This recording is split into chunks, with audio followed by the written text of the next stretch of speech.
Et donc désormais, après le bilan tactique de la série contre les Wolves, passons aux perspectives et à quoi s'attendre pour l'été à venir, l'intersaison à venir des Los Angeles Lakers pour cet été 2025.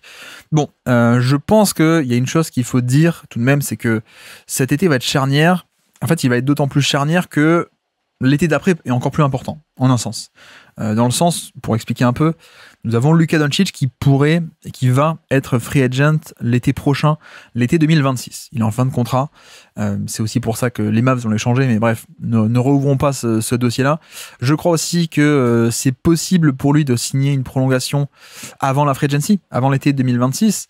Mais bref, il y a un peu ce truc qui plane, je trouve, avec les Lakers. Pour le coup, c'est il faut quand même se préparer à améliorer l'équipe pour le futur. Notre futur, c'est Luka Doncic, on l'espère en tout cas. Et donc, c'est en ce sens où, si tu as envie qu'il reste, il faut que tu réussisses à construire une bonne équipe. Et pour construire une bonne équipe, ça se passe dès cet été, paradoxalement. Donc voilà, c'est un peu pour moi l'objectif principal. C'est que, attention, l'été 2026, l'été prochain, mais si on veut être en bonne position l'été prochain pour garder Doncic, il faut commencer maintenant.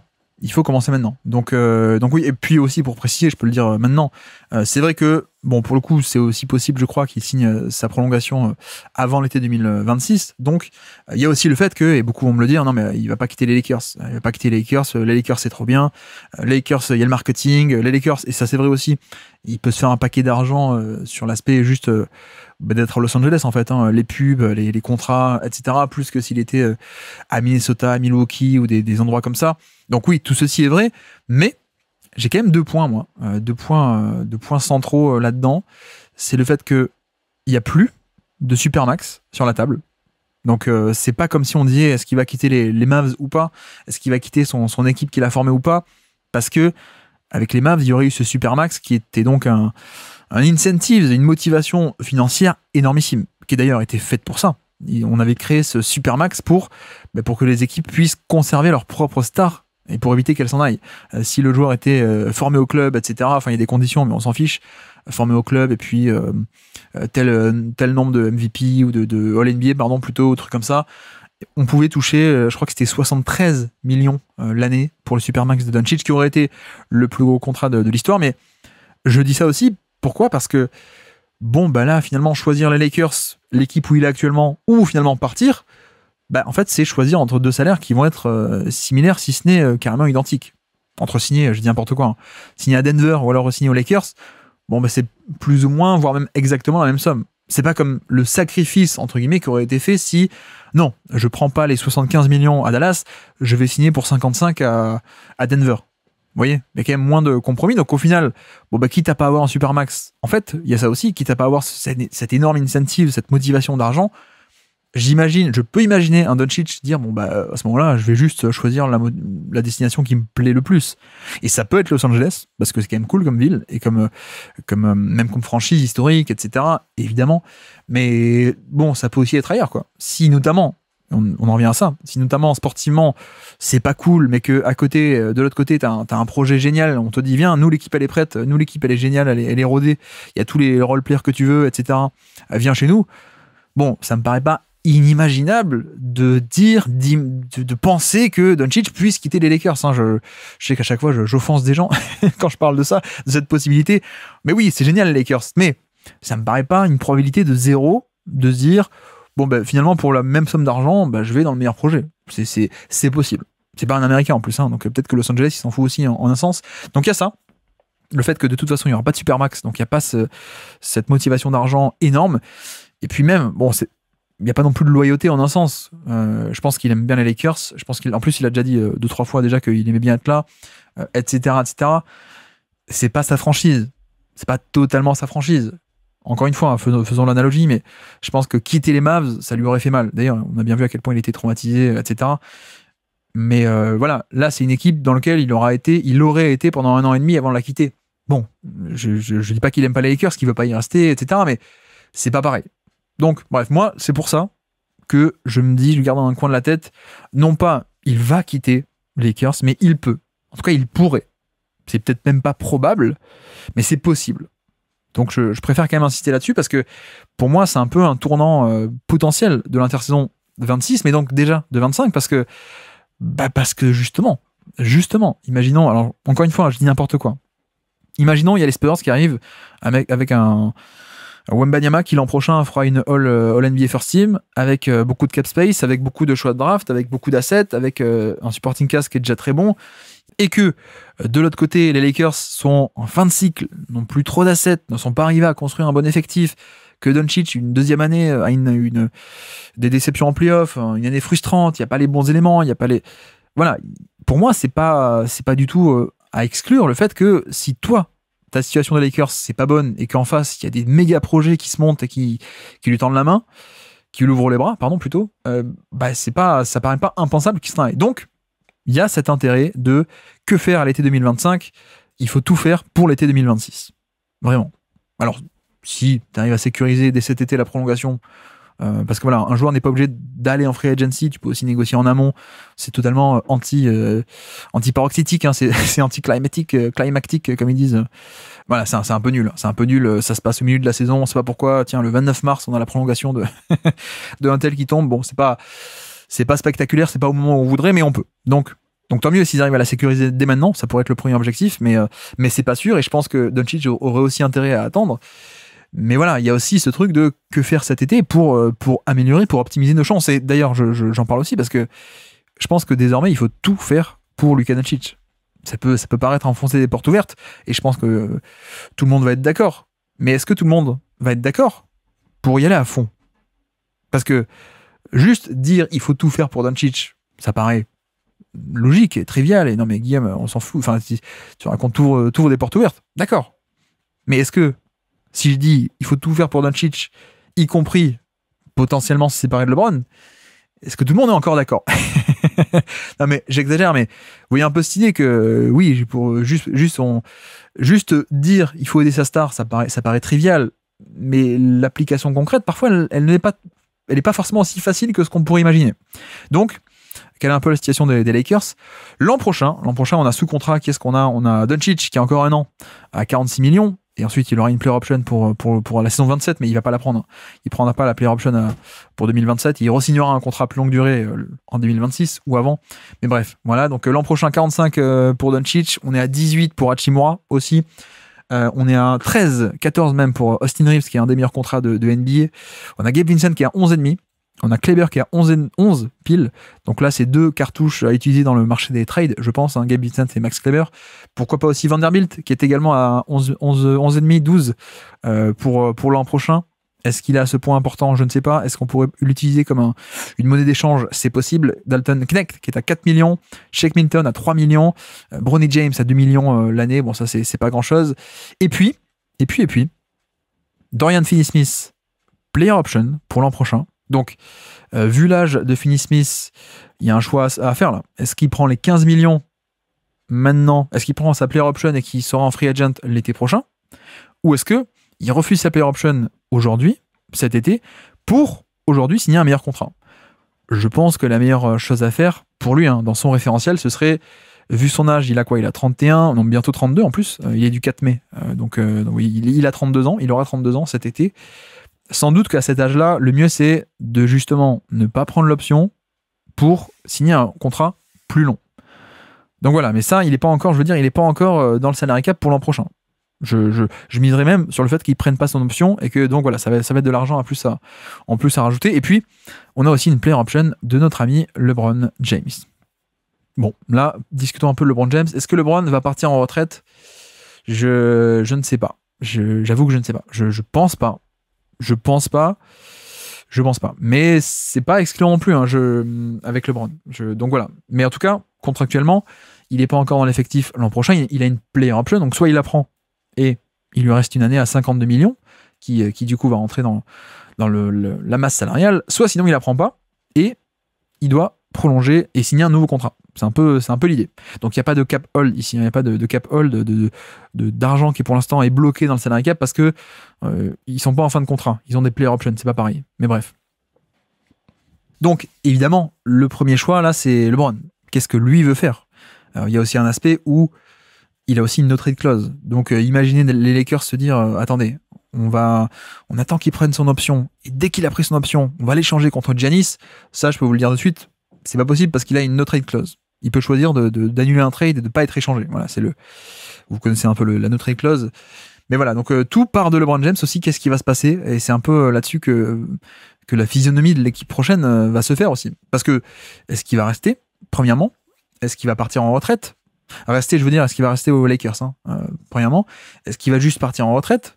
Mais je pense pas, parce que quand tu as une player option à 52 et que tu as envie d'arrêter, tu dis, bon, bah, je prends les 52 millions et puis j'arrêterai l'an prochain, quoi, pour le coup. Vous voyez, si vraiment il voulait arrêter, s'il avait pas envie de jouer beaucoup, etc., bon, bah, tu prends les 52 millions. Tu vas pas partir comme ça. Je ne pense pas, en tout cas. Et puis, est-ce qu'il va re-signer pour plus longtemps, mais moins cher? Et ça n'a pas l'air évident. Ça n'a pas l'air évident. D'après les insiders des Lakers, il y a un aspect où il n'aurait pas envie, pas tant que ça, de prendre une réduction de salaire, d'accepter une réduction de salaire et de signer pour plus longtemps. Alors, plus longtemps, oui. Peut-être que lui, il voudrait bien signer pour 3 ans encore à 52 millions à ce tarif-là. Mais apparemment, les insiders des Lakers disent, bon, c'est pas fait qu'il accepte de descendre beaucoup son salaire. Donc au final, c'est aussi une partie importante de l'équation. Comment tout ça va se régler? Parce que on parle de littéralement un tiers du salary cap. La somme de salary cap, la limite, on va dire, c'est 154 millions. Le cap projeté, 154. Ensuite, il y aura le premier apron qui est à 160 et quelques, je crois, et puis le deuxième qui est encore plus haut. Mais ce que je veux dire, c'est que là, on parle d'un mec qui a un tiers de salary cap. Pour l'instant, on ne sait pas ce qui va se passer. On ne sait pas s'il va prendre l'option. On ne sait pas s'il va la refuser pour signer pour 2 ans, plutôt qu'un, par exemple. Il y a plein de possibilités avec lui et vu à quel point il prend la place dans l'effectif et dans la masse salariale, surtout, c'est une question centrale. Et pour vous dire, en fait, pour l'instant, sans les options de LeBron et de Finney Smith, les Lakers sont déjà à 116 millions de salaire. 116. Sachant qu'on a dit la limite, elle est à 154.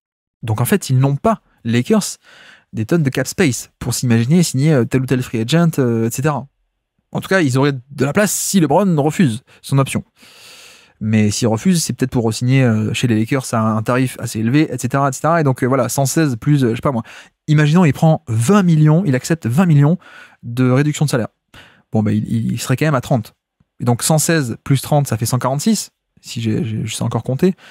Finney Smith, pareil, qui a 15 millions l'an prochain, soit il prend l'option, soit sinon, il la prend pas, mais il re-signe pour plus longtemps. Bref, ça ferait autour des 10-15 millions, là encore, pour encore quelques années. Mais je veux dire, pour l'an prochain, ne serait-ce qu'avec la re-signature de ces deux joueurs, et la re-signature avec un discount, vous l'avez vu, avec discount de LeBron James, on est déjà au niveau du cap space. Donc ouais, niveau free agent, ça va être un peu chaud. Par contre, l'avantage énorme, je trouve, des Lakers, c'est que il y a des tonnes de contrats de taille moyenne à échanger. Et c'est ça le moyen, à mon avis, de renforcer l'équipe, c'est de passer par des trades, parce que free agency, non. Mais les trades, ouais. Les trades, il y a plein d'assets différents. Il y en a un, c'est Austin Reeves, qui est un peu un cas particulier, parce que je pense que, bon, il sort de playoffs difficiles. Je pense tout de même que j'ai pas trop envie de l'échanger contre n'importe quoi. Austin Reeves, parce que déjà, moi, je l'adore. Mais en plus, c'est un des meilleurs contrats de NBA. Je veux dire, un mec qui est une troisième option, comme on dit.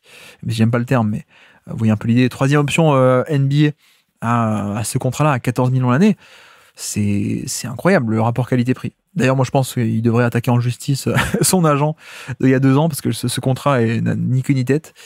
Mais voilà, il y a un peu ce truc-là avec Austin Reeves de, finalement, le contrat est pas si cher que ça, mais ça peut être aussi un avantage. Si tu décides de l'échanger, il y a quand même l'intérêt sportif. L'intérêt sportif de c'est un bon joueur. Et en plus, l'intérêt de c'est un contrat de taille moyenne, mais qui a une valeur sportive plus grande. Donc ça peut avoir de la valeur pour convaincre une équipe de lâcher un gros truc. Regardez, prenez Austin Reeves, il n'est pas payé beaucoup, pourtant il est bon, il va être bon avec vous, etc. Donc Reeves, c'est un cas particulier. Moi, vu le tarif et la rentabilité qualité-prix, je ne l'échangerai pas, en tout cas certainement pas contre n'importe quoi. Donc voilà. Et puis après, on a des contrats, on va dire, sur des joueurs dont on peut se passer très largement. Et ça, c'est quand même cool. C'est quand même cool. Bon, Gabe Vincent qui a 11 millions, on peut s'en passer, on peut l'échanger. Maxi Kleber aussi, 11 millions.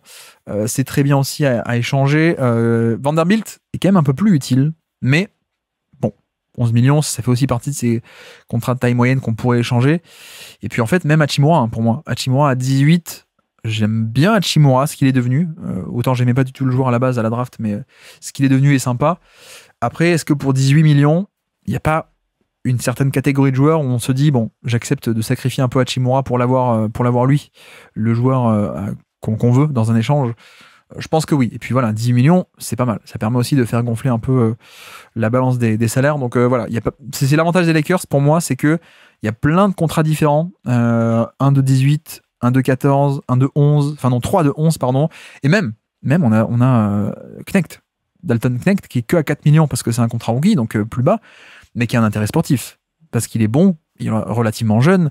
Et puis voilà, contrat rookie, c'est en termes de rentabilité qualité-prix, c'est génial un contrat rookie. Donc imaginons, hein, si vous voulez faire passer la pilule de Gabe Vincent plus Maxi Kleber, c'est 22 millions les deux à eux deux, 22 millions, mais sauf qu'en face, on va dire, mais non, mais pourquoi est-ce que j'accepterais ça? C'est pas intéressant.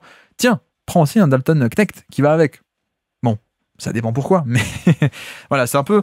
Il y a des mecs qui sont là pour équilibrer la balance des salaires, et puis il y en a d'autres qui sont là pour l'attrait sportif. Je pense que Knecht fait un peu partie de ça. Et puis, il faut aussi le dire, hein, malheureusement, les Lakers, là où ça peut être limité en termes de trade et de convaincre des équipes, c'est que, malheureusement, il n'y a pas beaucoup d'assets de tour de draft. C'est un peu ça le problème. Autant ils ont pas mal de cartouches en termes de contrats, de bonne taille à échanger et à monter des échanges. Hein, avec tous ces contrats, tu peux soit monter un énorme package, soit 2-3 packages de 20, 25 millions ou 30 millions, en combinant l'un ou l'autre différemment. Par contre, le problème, c'est quid des tours de draft, notamment si, encore une fois, tu as envie de faire passer la pilule de Maxi Kleber et Gabe Vincent, tu veux les salary dump quelque part et même avoir un bon joueur en retour. Bon, bah, l'équipe en face, elle va dire, mais quel intérêt j'ai, moi. Moi, j'accepte ça, mais si tu me donnes des choix de draft dans l'histoire. Mais sauf que Lakers, rien en 2025. Ils ont plus leur pick en 2025, qui part à Atlanta. Je crois, ouais, à Atlanta. 2027 non plus. Il est protégé. Il est protégé top 4. Top 4, je crois que c'était l'échange de Westbrook, si je dis pas de bêtises, à l'époque. Choix 2027, donc ils ne l'ont plus. Le choix 2029, ils l'ont échangé à Dallas. Hein, c'était pour avoir Doncic. Hein, c'est le seul choix de draft qu'ils ont échangé à Dallas. Et en fait, le problème pour eux, c'est quoi? C'est que à cause de la fameuse Stepien Rule, qui est issue de Ted Stepien, le propriétaire fou des Cavaliers, qui à l'époque avait échangé tous ses choix de draft consécutifs du futur. Bref, voilà, maintenant il y a une règle où tu peux pas échanger des tours de draft futurs en amont, pas consécutifs en tout cas. C'est un peu une limite pour empêcher des propriétaires fous. Donc, en l'occurrence, ils n'ont plus leur choix 2027 par exemple. Ils ne peuvent pas échanger le 2028, très simplement.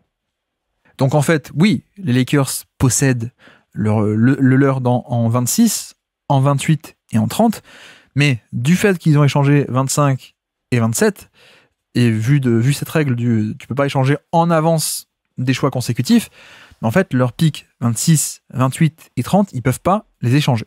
Voilà.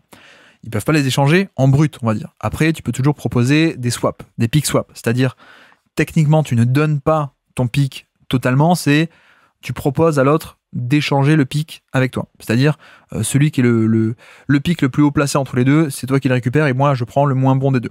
C'est un peu une manière de contourner le pick swap, de contourner un peu cette règle. Mais voilà, en termes d'assets, il n'y en a pas non plus des tonnes. Et en fait, le seul vrai asset des Lakers, c'est le pick 2031. Et même qui pourrait être avoir encore plus de valeur, le pick 2031, si on l'échange de manière non protégée. C'est-à-dire, aucune protection sur le pick, on te le donne, et le 31 des Lakers premier tour sera de toute façon pour toi, même si il est top 5, top 2, ou même si c'est le premier choix de la draft. Et évidemment, c'est là-dessus que réside le risque. C'est que, est-ce que tu as envie d'échanger un pick non protégé, sachant l'état de ta franchise, où tu espères que Doncic va rester, mais t'es pas sûr. LeBron a 40 ans, voilà, vous voyez un peu l'idée, quoi. Donc c'était un peu ça qui d'ailleurs m'avait un peu choqué et qui m'avait pas du tout plu dans l'échange de Mark Williams, qui a été annulé, heureusement. Heureusement, déjà qu'ils ont eu Doncic, il fallait qu'en plus on les aide en annulant un trade qui est pas bon.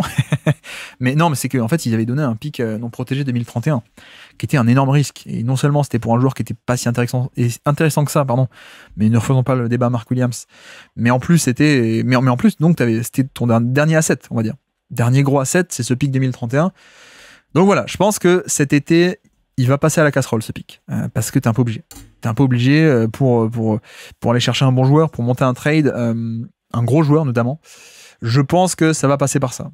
Heureusement, t'as des salaires pour le faire, hein, pour monter l'équilibre des salaires. Donc tu peux aller chercher un gros joueur parce que tu mets 20 ou 30 millions grâce à Vincent, Kleber, Vanderbilt, etc. Mais bon, pour convaincre en face, il faut quand même mettre un pic. Donc le 2031, il reste plus que celui-ci à donner en brut, on va dire. Sinon, tu peux faire des pick swaps, mais c'est moins intéressant des pick swaps, hein, c'est juste un échange. Et puis, donc, disais-je, l'objectif principal, c'est tout faire pour Luka Doncic. Donc, premièrement, quid de LeBron James, qui est en fin de contrat. Est-ce qu'on a envie de le faire re-signer? Est-ce que lui veut rester ou à quel prix? Combien de temps? Le tarif? Voilà, etc. C'est plein de paramètres. Moi, je pense que ça lui plaît de jouer avec Luka Doncic. Et je pense que Luka Doncic aussi, ça lui plaît de rester avec LeBron. Mais bon, donc le cas LeBron qui va occuper pas mal d'attention. Et après, donc, disais-je, l'objectif, c'est de tout faire pour Luka Doncic. Quelle est la manière de construire une équipe pour Luka Doncic? Le blueprint, comme on dit, le modèle est assez simple. Et paradoxalement, il a été parfaitement fait par Nico Harrison, qui, encore une fois, on le répète, hein, mais Nico Harrison, est-ce qu'on peut encore parler au présent? Je ne sais pas. Mais qui était un des meilleurs GM de NBA, qui a un peu pété un plomb, et je pense qu'il y a une histoire d'ego et humain derrière ça. Mais bref, mais le modèle de construction d'équipe des Mavs jusqu'ici était parfait. C'est-à-dire, pour une équipe de Luka Doncic, qui est un style de jeu assez particulier, on va dire, on peut le décrire, c'est-à-dire héliocentrique, tous les ballons passent par lui, héliocentrique, porteur de balle classique de pick and roll, voilà, donc il y a des requis par rapport à ce style de jeu. Et puis, il n'est pas bon en défense, donc il y a aussi des requis par rapport au compromis défensif qu'il amène. Ok, et donc, quel est le modèle d'une équipe de Luka Doncic performante? C'est une menace de verticalité, d'élite. Et pour moi, c'est ça la leçon tactique de cette série, c'est que Doncic a besoin absolument d'une menace verticale d'élite pour mettre de la pression au panier pendant que lui, il drive, ou pour punir quand la tension vient trop sur lui, hop, la petite passe pour le alley-oop. Ou alors l'inverse, hein, comme on disait, la menace d'un mec qui plonge au panier, qui est grand, qui est long, qui est vertical, fait que la défense est obligée un peu de défendre ça, et donc ça le laisse pénétrer sur ses spots, à l'intérieur, au panier, au flotteur, au cœur du jeu, etc. etc. Vraiment, ça c'est pas nouveau, je l'ai remis sur Twitter, mais sur Twitter j'en avais parlé déjà au moment de sa free agency 2019. Il y avait un peu des rumeurs à l'époque de Al Horford qui pourrait signer aux Mavs. Et je me souviens à l'époque, j'avais dit, mais c'est très cool. Al Horford, il sortait de sa période à Boston, souvenez-vous, dans son prime, etc. Génial défenseur polyvalent, plus le passing en short roll, en sortie de dribble, le shoot, etc. C'est cool, mais Luka Doncic, il lui faut une menace verticale. Voilà. Et ça, on le dit depuis qu'il est en NBA. Doncic, on n'est pas surpris aujourd'hui. C'est pas nouveau. Depuis 2019, on le sait. Donc, premier élément pour moi d'une équipe de Luka Doncic, menace verticale. Deuxième, idéalement, une star qui peut jouer off-ball. Pourquoi? Parce que Doncic, bon, il y a des fois il va sur le banc, t'as un peu besoin d'avoir une deuxième star en termes de création, mais la force de Kyrie, c'est que c'était un shooter d'élite. C'est un des meilleurs shooters de NBA, Kyrie. Donc il y a ce côté pour moi où si t'as pas envie d'avoir des rendements décroissants, comme on dit, des valeurs qui se superposent mais qui ne se multiplient pas, hein, qui est juste à toi, à moi, en fait, tu as envie d'avoir un shooter d'élite, notamment, ou alors un scoreur off-ball génial à côté de Luka Doncic. Comme ça, quand Doncic a la balle, il n'y a pas juste la star à côté qui attend son tour, il y a la star qui participe à optimiser Luka Doncic. Voilà, ça c'est primordial. Donc, verticalité, une menace verticale ou deux, principalement. Une star, quitte à avoir un autre gros salaire dans l'effectif, qui est une star qui peut jouer off-ball et représenter une menace off-ball. Et puis, troisièmement, des 3&D, des connecteurs. Et pourquoi c'est important? Pourquoi?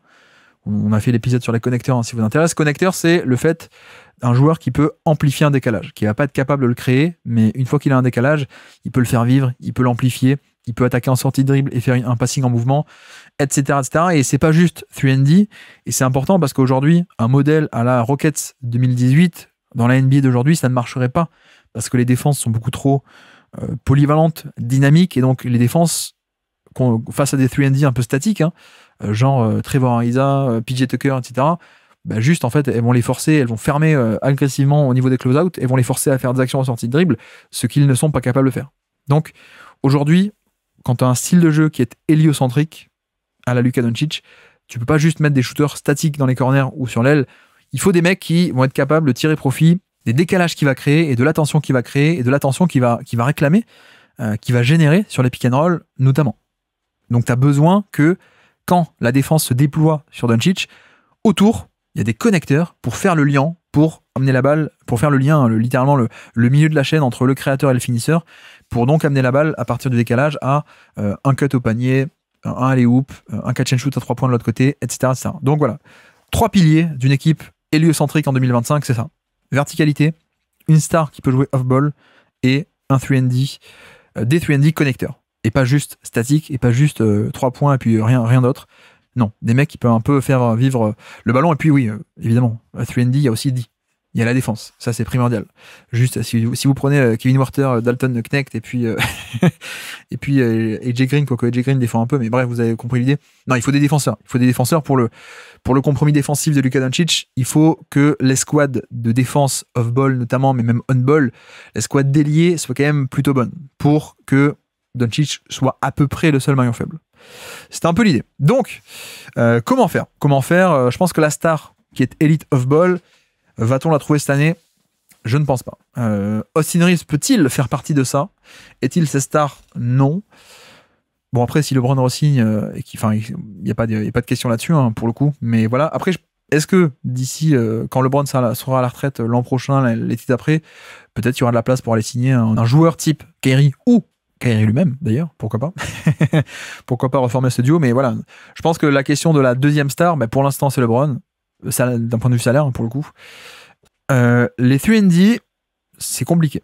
C'est compliqué parce que t'as pas trop d'argent sur la free agency. C'est un peu comme ça que tu les trouves, que tu vas les dénicher. Alors t'as un peu d'argent, mais bon, pour monter toute une escouade de qualité de 3&D connecteurs, ça peut prendre du temps, mais à la limite, c'est peut-être le moins compliqué au final parce que c'est des salaires un peu moins chers, donc ça peut se trouver plus facilement.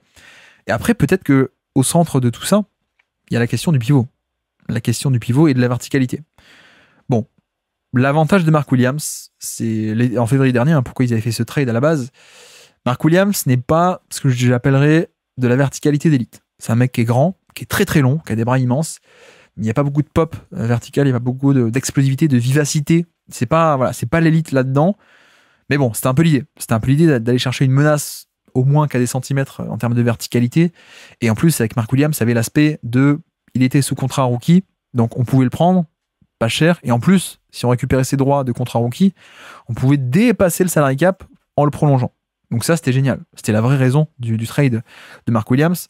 Là, je pense que sur le marché, il n'y a pas de joueur un peu comme ça. Je vois pas Dallas lâcher un Derek Lively, par exemple, dans ce profil-là, contrat rookie et pivot. Je pense pas, mais voilà, je pense qu'il y a pas mal de noms qu'on pourrait grainer. Je vois pas Miami lâcher un Kelly Ware, je vois pas... Il n'y a pas de nom qui ressemble à ça. Donc, ça, c'est un peu compliqué.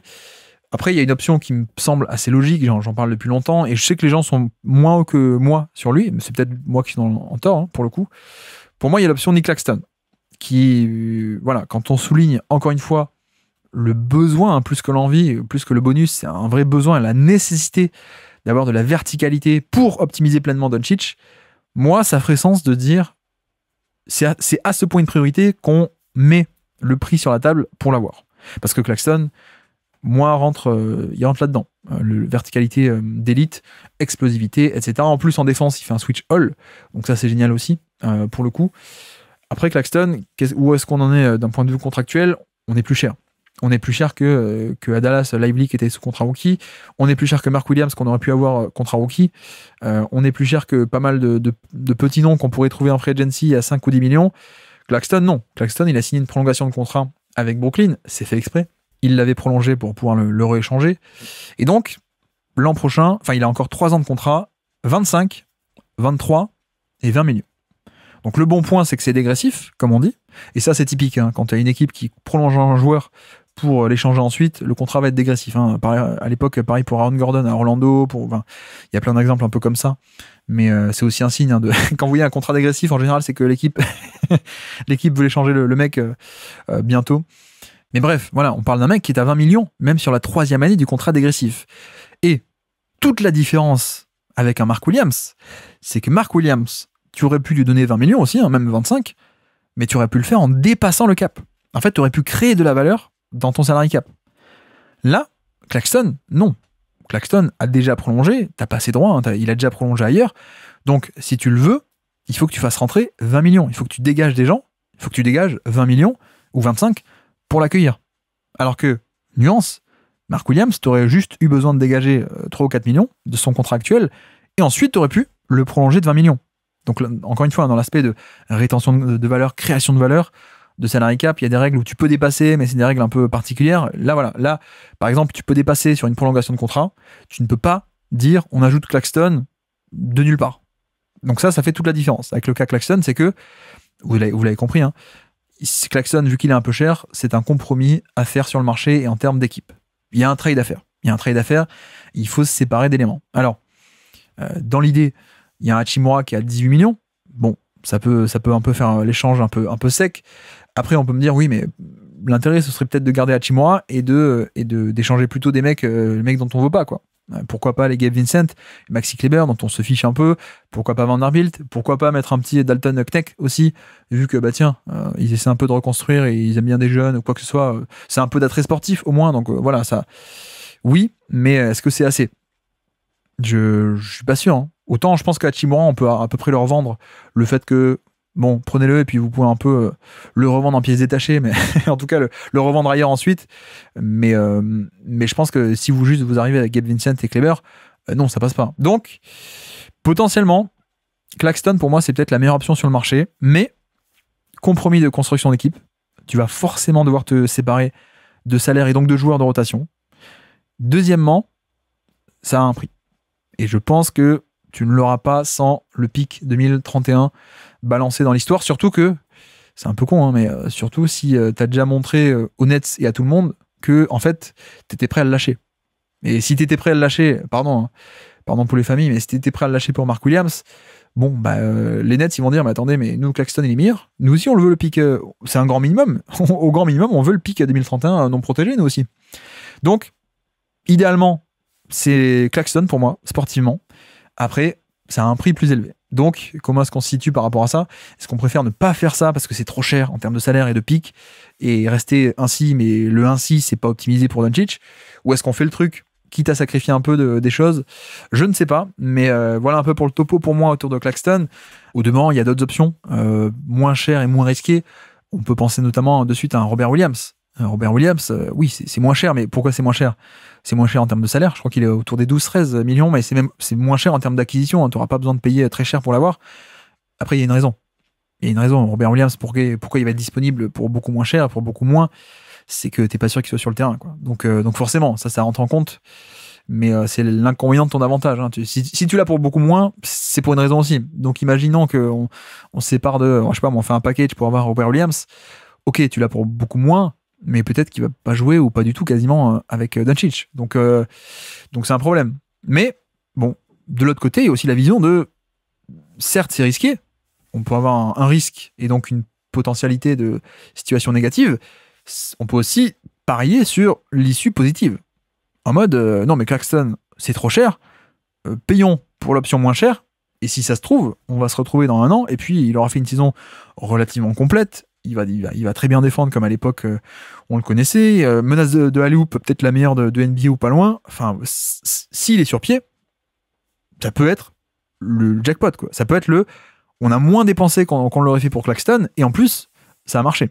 Donc, bon, ça c'est évidemment si on ferme les yeux, ou en tout cas si on parie sur une issue optimiste. Et j'avoue que moi je serais prêt à le faire, mais pour un prix qui est vraiment très très faible pour le coup. Je serais peut-être pas prêt à inclure un vrai joueur de rotation. Si on me demande Vanderbilt ou un second tour de draft ou des trucs comme ça, je sais pas. Je suis prêt à prendre le pari, mais pour vraiment un pari pas très risqué, quoi, pour le coup. Et je l'adore. Hein. Je crois qu'il n'y a pas plus grand fan de Robert Williams sur Terre depuis son époque Texas A&M que moi.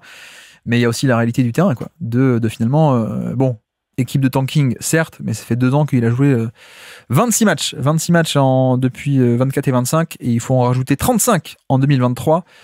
Donc grosso modo, il n'y a qu'une fois en carrière où il a joué plus de 60 matchs, c'était en 2022, la fameuse année, et depuis il joue pas, quoi. Donc ouais, c'est une option moins chère que moi je serais prêt à prendre pour très peu cher, pour le coup. Pardon, une option risquée que moi je serais prêt à prendre pour très peu cher. D'autres options aussi, hein, pour le coup, dans l'esprit de prenons un contrat rookie qui va être pas cher et qui va nous permettre de dépasser le cap pour créer de la valeur comme ça et pousser un peu les limites du cap, et comme ça ensuite on pourra créer de la valeur et rééchanger, etc. Au Jazz, Walker Kessler.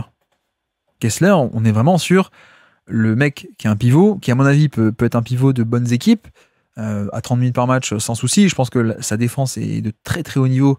On s'en rend pas compte parce qu'il est à Utah, mais défense de haut niveau, qui ferait pas du tout de tâche en tant que titulaire. Alors, je dis pas qu'il va être Deepoy pour le coup, mais dans les standards des pivots titulaires, il ferait pas tâche du tout pour le coup, Kessler, qui serait sous contrat rookie. Donc on retrouve un peu l'avantage de Mark Williams de on te prend pas cher, on peut dépasser le cap pour te prolonger ensuite.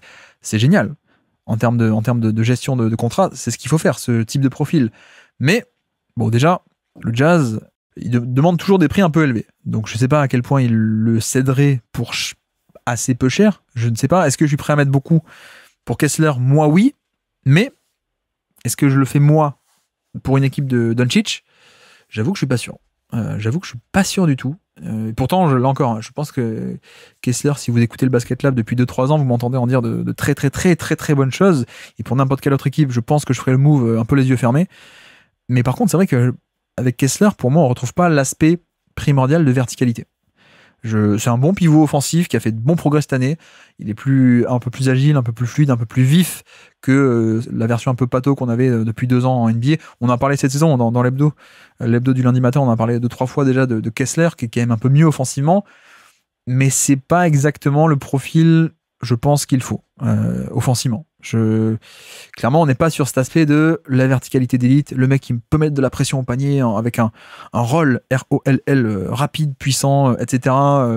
Non, il n'y a pas ça. Donc pour n'importe quelle autre équipe, oui. Pour Luka Doncic, je suis pas sûr. Donc c'est pas le profil parfait. Après, est-ce qu'on a d'autres options? Alors, peut-être j'en oublie, pour le coup. Peut-être j'en oublie, mais il n'y en a pas non plus des tonnes. Paradoxalement, est-ce qu'on pourrait pas le tenter un Gafford qui a à peine à 12-13 millions, et je crois qu'il a plus qu'un an de contrat, donc en plus il est pas loin de la fin de contrat. Peut-être que Dallas voudrait l'échanger. Après, ça paraît assez improbable.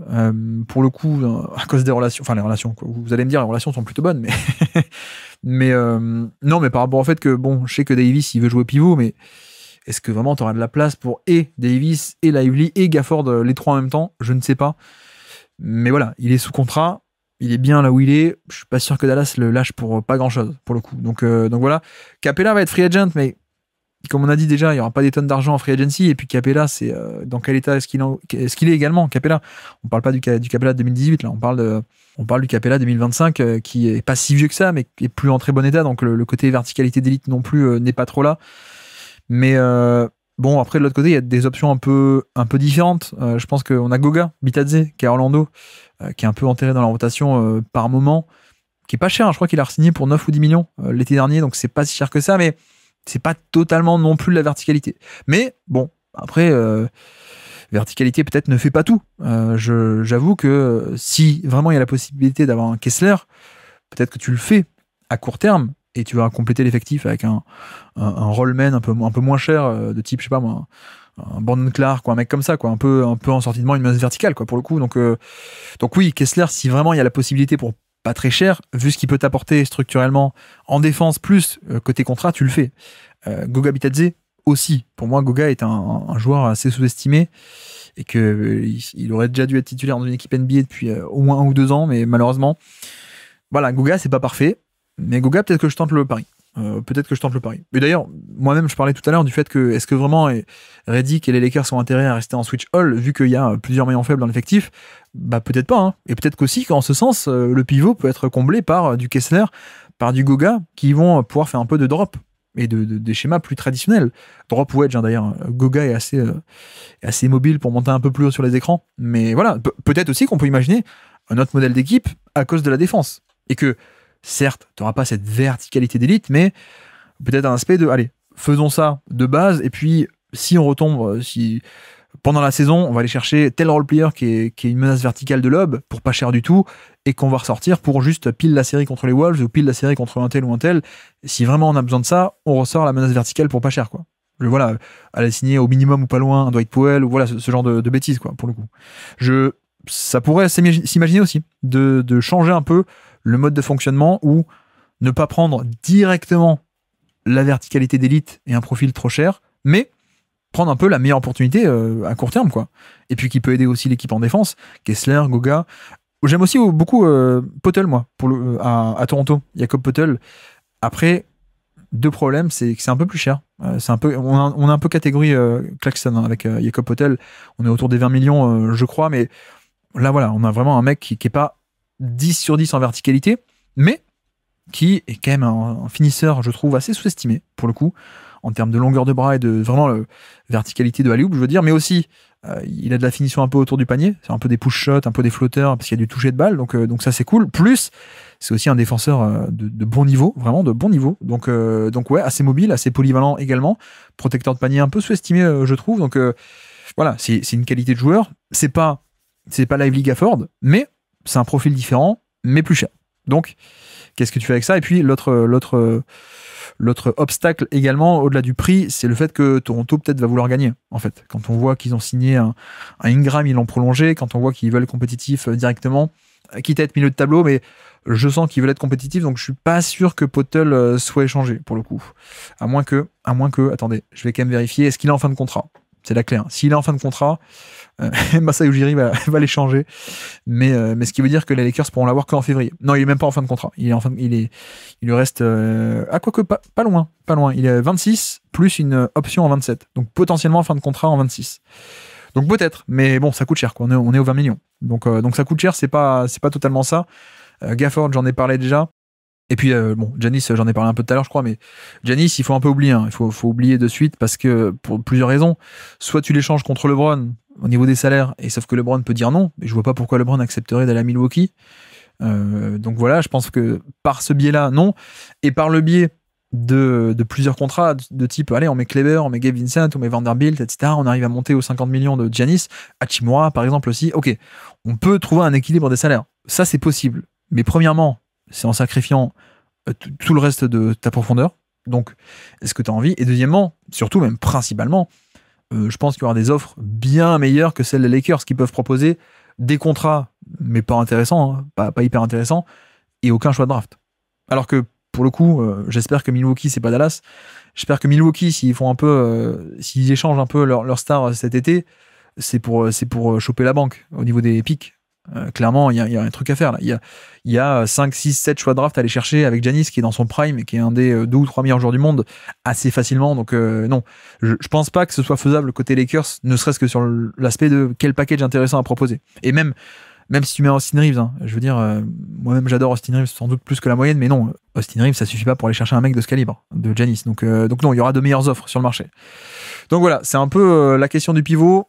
Est-ce qu'on part sur vraiment verticalité à tout prix, Claxton, mais ça a un prix? Est-ce qu'on part sur, non, plutôt des role-players beaucoup moins chers, mais donc aussi beaucoup moins d'impact? Est-ce qu'on part sur l'opportunité Kessler ou Goga Bitadze ou Poeltl, profil un peu différent que verticalité, mais c'est court terme, pour être compétent court terme, pour de la défense. Et puis en plus, il y a certains avantages, comme on a dit, notamment Kessler, avec ce côté prolongation de contrat où tu peux dépasser le cap toi-même, de ton propre cap, pour le prolonger. Ce sera à voir. Mais bon. Est-ce qu'on pourrait pas se finir avec des propositions de trade un peu débiles, si ça vous dit, juste pour le fun? Non, après, plus sérieusement, il y a aussi à Chicago. Ça pourrait être intéressant à Chicago de surveiller parce que, vous le savez, les Bulls commencent un peu une reconstruction. Alors, ils sont en playoff parce qu'on est à l'Est, hein, et donc même quand tu reconstruis à l'Est, t'es en playoff. Mais il y a 2 profils intéressants à aller chercher. Lonzo Ball, bon, qui est souvent blessé, mais si Lonzo Ball est sur pied, c'est un atout de choix incroyable pour moi. C'est un 3&D connecteur comme on veut chez ces Lakers. D'ailleurs, il a joué aux Lakers. Hein. Mais 2 ans de contrat, 10 millions l'année, à peine, pas cher. Et pourquoi pas aussi essayer de forcer et avoir Ayo de Sumnu dans l'affaire, dans le package, qui lui aussi qui est à 7 millions l'année, 7,5, qui est en fin de contrat, donc plus qu'1 an de contrat, qui est jeune, mais qui est un jeune à potentiel limité. Il a 25 ans déjà. Il n'a pas non plus des tonnes de création, pas des tonnes. Donc, bon, on peut se dire que nouveau projet aux Bulls, ils sont pas en mode... Non, il nous faut absolument de Sumnu pour la suite, quoi. Donc, si tu arrives à monter un package intéressant pour une paire de 3&D connecteurs comme eux, ouais, c'est génial. Mais bon, ça règle pas la question du pivot. Ça ne règle pas du tout la question du pivot. Est-ce que vraiment, moi, j'ai pas envie de le faire. Hein. Moi, je pense que je ne le ferai pas.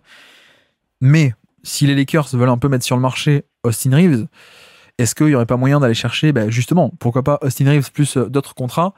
Reeves étant l'attrait sportif et l'attrait du package, pour aller chercher un duo de type Goga, Bitadze et KCP.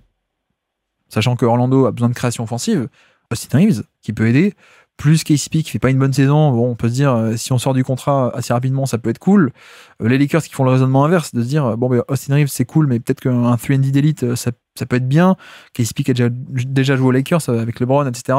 Plus si dans le package, en fait, l'idée, ce serait utiliser la valeur de Reeves, un peu son attrait sportif, pour faire d'une pierre deux coups. KCP plus Goga, tu combles 2 manques en un. Et ok, tu perds Reeves, hein, c'est un peu dommage. Moi, je n'ai pas envie de faire ce trade, hein, notamment. J'ai pas envie d'échanger Reeves du tout. Mais dans l'idée, pour essayer un peu de dépeindre toutes les possibilités, pourquoi pas se servir de la valeur de Reeves là-dessus, sur une sorte de package comme ça. Par exemple, donc Orlando, où on va pas toutes les faire, hein, tous les trades un peu débiles. Je pense qu'il y aura le temps de le faire cet été en live ou un peu plus en mode détente. Je veux pas que le podcast soit pas trop long aujourd'hui non plus, mais voilà. Je vais garder un œil aussi, j'en ai pas parlé, mais Marcus Smart, qui est à 20 millions, qui est un contrat finissant. Smart, ce serait quand même pas mal d'aller chercher à Washington, ou qui joue pas grand chose, qui va pas non plus en réclamer beaucoup. Fin de contrat, il est plus vieux, mais ça fait aussi partie du truc, quoi. C'est qu'il va pas être cher parce qu'il est plus vieux et qu'il a qu'un an de contrat et qu'on n'est pas sûr qu'il soit encore très bon, je sais pas, mais en tout cas, il a vécu 2 ans un peu compliqués, niveau blessure notamment, et sur le niveau de jeu, donc il serait un peu moins cher, mais voilà, un mec comme ça, c'est hyper intéressant à aller chercher. Les Pelicans aussi, à surveiller. Pelicans, s'ils font tout péter comme ça pourrait être le cas, peut-être un nouveau cycle avec l'excellent Joe Dumars, responsable des Pistons 2013 notamment, et 14.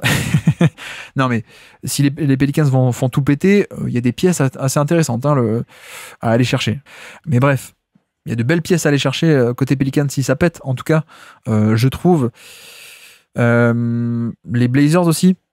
Alors, il y a une option de pivot qui me fascine un peu, moi, personnellement. Je n'ai pas osé la citer pour pas me faire insulter en commentaire à YouTube, mais non, mais est-ce que DeAndre Ayton, voilà, j'en dirai pas plus. Est-ce que DeAndre Ayton bon, non, le problème, c'est que c'est un peu cher, Ayton. C'est que c'est un peu cher, mais après, si on a le vrai Ayton, qui est un défenseur qui était, à l'époque Suns, très très solide, plus un des meilleurs finisseurs de NBA en termes de, déjà, la verticalité, plus la finition, un peu, tu donnes la balle un peu n'importe où dans la raquette, il a un toucher de balle qui fait qu'il peut mettre le flotteur à peu près n'importe où. Enfin, je veux dire, faut quand même pas oublier que le Ayton 2022 et 2023, pour moi, on est largement top 40 NBA. Et aussi sur la défense. Sur la défense qui était mobile, plus la défense qui est pas 10 sur 10 au panier, mais qui est quand même assez solide.